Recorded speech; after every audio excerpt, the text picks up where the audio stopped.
Hey, what is going on, guys? XpertFusion here, and today I'm going to be giving you guys my review for The Walking Dead Season 10, Episode 14, which was titled, Look at the Flowers. So this episode was pretty freaking great. I actually liked it a lot. I'd say probably my second favorite episode this season so far. I still think Episode 11 is the best one. I know everyone says Episode 12 is the best, but I fucking loved Episode 11. I mean, just the dialogue, the conversations, the ending was just all phenomenal.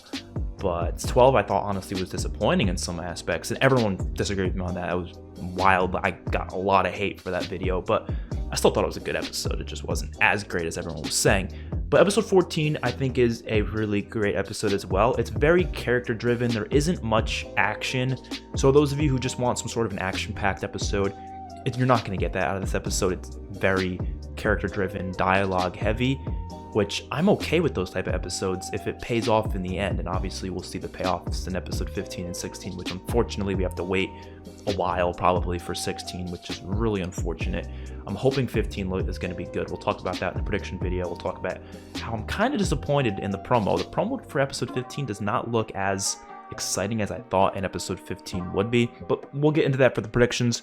So just for like a quick non-spoiler review, pretty great episode. Like I said, I'm going to give this episode a 9.3 out of 10, which is a pretty good ranking. So let's get into the spoilers because I don't really have much to say that's non-spoiler other than saying it's a very character-driven episode and doesn't have much action. But let's get into the spoilers themselves.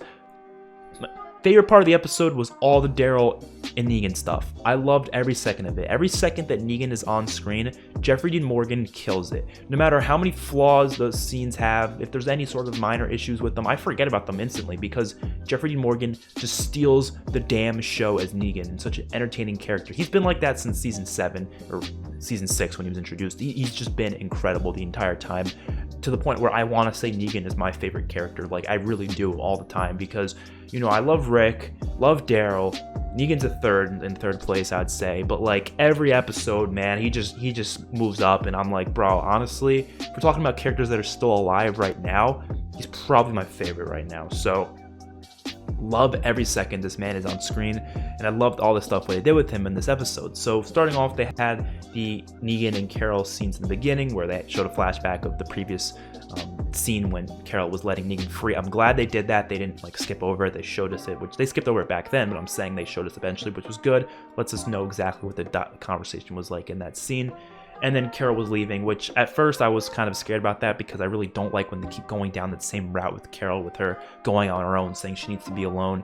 I think it's repetitive, but the fact that it was quick and they didn't go on for too long, it was just the whole episode, and then she went back to Alexandria by the end of it, I'm okay with that. So, and then Negan's obviously pissed because she didn't hold up her end of the bargain, which made sense to me. And then we get DARYL capturing Negan, and all their dialogue was great. The way how Negan was trying to convince DARYL as to, you know, him being good and not, you know, being a traitor or whatever was all really well done. And then that scene, man, you'll see my reaction. Probably the biggest fanboy moment I've ever had from this like past season, at least. I don't know, I was really fanboyish at the end of episode 11, but trust me, this scene, I freaked out, man. When he was like pretending to be like the new alpha, because he was fucking with DARYL at that point, and DARYL was just sitting there like, come on, man, just hurry this up. And he's just got the shotgun, he's holding it like a baby, and then he just go, bah! And then he tries to get the other guy, but it's out of ammo because it only had one shell in it, and then he's attacking that dude, and he stabs him in the head. Fantastic scene from start to finish. And then we get some more good dialogue from Negan and DARYL at the end of the episode, and then eventually, I don't know what happened with Negan after that. Did he come back to Alexandria? Is he in Alexandria? I don't know. They didn't really make that clear, but I'm assuming he is. Did DARYL put him back in the cell, or is he just chilling in the house? I don't know. Beats me. But great stuff with all those characters in. I really can't wait to see Maggie come back, how she's going to handle this Negan just being free sort of a deal. She's not going to be excited about that. I'm really disappointed that we're probably not going to see Maggie till the finale, and we're probably only going to see her like at the very end. I'm assuming we won't actually get to see her a lot until season 11. So, but all that stuff was great. Loved all that stuff in the episode. Then we had the Eugene stuff, where Eugene was going with Ezekiel, Yumiko to the Stephanie thing, and They come across Princess at the end of the episode, which we didn't see much of her, so I don't really have much of an opinion on her. I think her design is pretty accurate to how she is in the comics. It's pretty much a word for word what it's like. I'm afraid of what non-comic book fans are going to think. I feel like people are going to feel like it's really cheesy and goofy, but look at King Ezekiel. We've had goofy stuff before. The Walking Dead has shown they can do goofy stuff, which is fine because people like that exist in real life. It's not like this is cartoony on purpose. Like, no, people like that, they do exist. Let's be real here. We have goofy ass people in real life, dude, trust me. So I don't see it as that big of a deal. I think it's actually kind of funny. It adds some lightheartedness to the show a little bit. And I like the dialogue and the conversations between Eugene, Yamako, and Ezekiel. One negative is I do feel like we didn't need to see all of that. Like, I do feel like it was a little bit much between them in the conversations they had throughout the episode. Like, I didn't feel like we needed all of that. But some of it was good for Ezekiel's development. But, like, Eugene talking about his mom with the candy, like, that's just to humanize the characters, I guess. But do we really need that? No, we really didn't need that. We could have gotten something else in the episode. But whatever, it was fine. It's a nice conversation. And I loved Ezekiel. I loved Ezekiel when they got to the city and they found all those like weird setups, which I'm assuming Princess set those things up. I guess she was just bored and having fun with walkers, so she was setting them up and stuff. But I loved how Ezekiel just started dying, and he was like not-stop laughing. That was kind of funny. I had a good laugh from that. And of course, Ezekiel saying goodbye to Jerry was nice. You know, Magnus saying goodbye to Yamako. Just nice character-driven moments. Like I said, this episode's very character-driven. It's very character-heavy. And I am okay with that, especially after having a couple battle episodes. It's okay to have just a nice, peaceful, character-driven episode that has some action sprinkled in there. Then we also had Carol going out on her own, and then the whole Alpha being, you know, watching her, basically. I wasn't crazy about that at first. I was like, you know what, this show does hallucinations way too much. Like, it's almost overdone to the point where I'm just sick of it. I'm like, bro, stop with the hallucinations, man. It's just over the top and obnoxious. But the way they did it in this episode, I was okay with it. I mean, I like the dialogue that Alpha had. I like that we get to see Alpha again. You know, that's probably the last time we're gonna see her, but it was nice to see her again after she died. And it was just cool dialogue she was having. I don't know, just the conversations she was having with Carol, even though that was really Carol speaking to herself. And the reason why they did it is because they needed to show Carol's internal dilemma that she's having with herself, and the only way they could show it is by actually showing her conversation with someone she's speaking to that's not actually there. You know what I mean? That's the only way they can do it. I don't think it was really hallucination.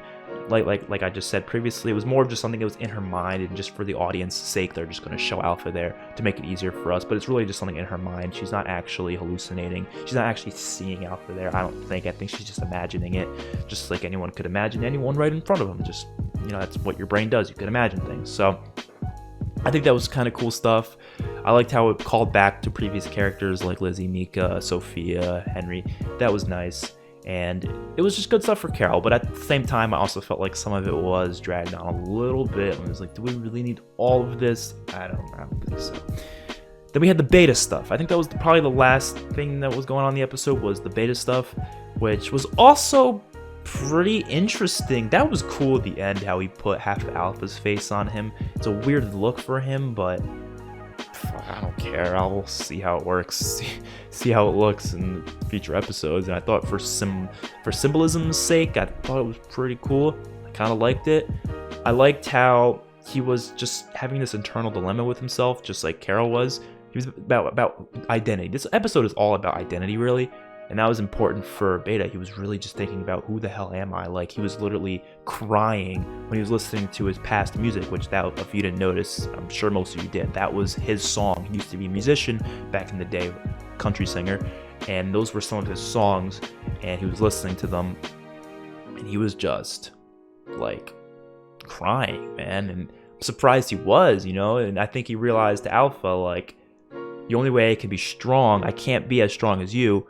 Only way I can be strong is if I have part of you with me, and that's why he put the half of her face on him, so he can have part of her as him. You know what I mean? I thought that was great. That was really, I think, well written, and it made for just a really interesting scene with Beta. And then I'm assuming in the next episode, of course, we're gonna probably get the herd being sent to Alexandria, which I was hoping we would get the field battle first, you guys know the field battle from the comics. I want to see that battle. I don't know if we will. It doesn't look like it by the, by looks of the trailer, but I think that would be awesome. But yeah, like I said, I just don't think they're gonna do that. So, but it's all right. It's okay. I can deal without it as long as the stuff we do get in the next episode's good enough to hold us over until episode 16, because we're gonna have to wait a long damn time until we see episode 16, which, like I said, is hella unfortunate. So not many negatives for this episode. Like I said, just a couple things went on for too long, I felt like. But other than that, yeah, like, it was all well done. It was well written. It was well directed. It had a pretty good soundtrack too. It's a pretty solid episode of The Walking Dead. I wouldn't say it's top 10 worthy. It's not top 20 worthy.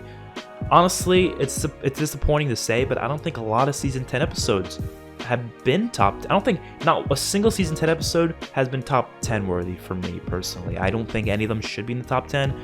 I don't think any of them are in the top 20 even. Maybe episode 11. Episode 11 might trickle its way into the top 20. There's definitely a lot of them in top 30, 40, 50, stuff like that, because I will be doing a ranking of the top 50 episodes.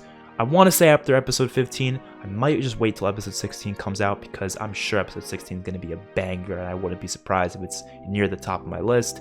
So I do want to wait for that. I also want to wait for that to do the ranking of all the seasons. I just want to wait for the full season. I don't want to just skip, episode 16 because it hasn't came out yet. But you guys let me know what you think I should do in the comment section below.